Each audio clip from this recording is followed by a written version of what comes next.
jailed in the house, unable to leave unless a male family member is with you? How about getting whipped if you refuse to wear a veil? How about not being able to report being raped because you don't have 4 male witnesses? If you're reported, you'll be stoned to death for having unmarried sex. How about the right to vote? Let's see, most Islamic countries are dictatorships or failed states, so you can't vote. Forced marriages, child rape, incest, it just keeps getting worse. Incest. Wow. I'm not sure where you're getting your information from, or if you've possibly mistaken us with somebody else. Why is incest wrong? It's not clear to me that it's wrong. Okay. It's clear to me. There's an In all honesty, I'm not here to make a mockery out of you. I'm not here to criticize you. I'm not even here to question your intelligence. All I'm here to do is to give you advice. As someone who sincerely wishes the best for you and wishes the best for all of humanity, as a Muslim should be. The first advice I give to you is, please, if you want to talk about Islam, know what you're talking about. Don't be talking about some random news topic that has nothing to do with Islam. If you want to judge Islam, judge it for what's in here and on the Prophet Muhammad, peace be upon him. Speaking of the Prophet Muhammad, peace be upon him, I noticed your failed attempt at trying to draw him. I know it's worked for many others and it's made them really, really famous before, and I'm not sure if that's what you were trying to do, but please, give it up. I honestly want you to stop wasting your time and rather spend your time wisely in trying to find out who this man is. Find out what made this man the most influential man in the world. Find out what made this man one of the greatest lawgivers, the greatest lawgiver of all time. Find out what made this man the most perfect example to walk the earth. A mercy, not only to mankind, but every form of creation. This is a man who little children would run up to him because they knew how merciful he was. They knew that he would take them seriously despite their age. When he was visited by children, he would pat them on their head, while the fathers of others wouldn't even kiss their own children. At a time when people were burying their daughters alive, he was the one who gave honor to daughters. He was the one who gave honor to women. He was the one who promised paradise for the one who raised one daughter righteously.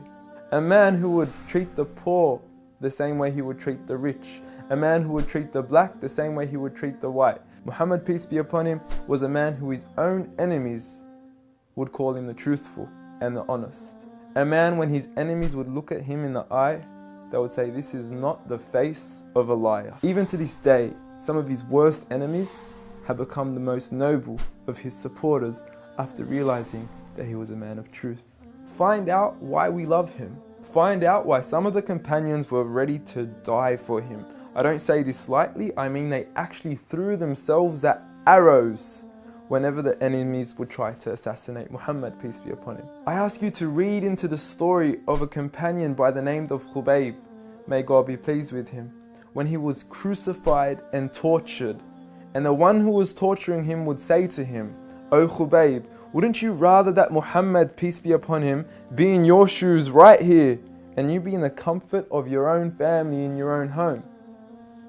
He responded by saying, I would rather be here and die than to see a thorn prick the foot of Muhammad, peace be upon him. I want you to ask yourself, why are there 1.7 billion people today all across the world that are eager to implement the way he lived to the absolute core? From the way we enter the bathroom, to the way we would govern an entire country, to the way we dress, to the way we eat, to the way we even sleep on our right side.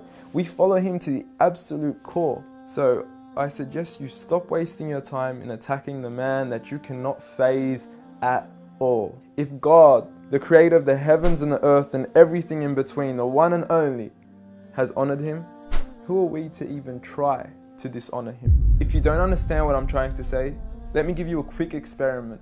What I want you to do is to walk outside tonight. Look at the brightness of the moon and go ahead and spit at it. And see what your spit does to the moon.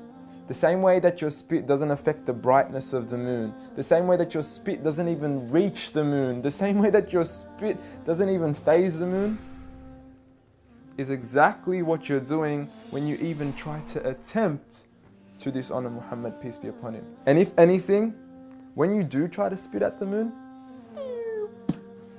you're only harming yourself. So please, stop what you're doing, stop wasting your time, and try to find out who he really was for your own benefit. Seek my advice. We want the best for you. Peace.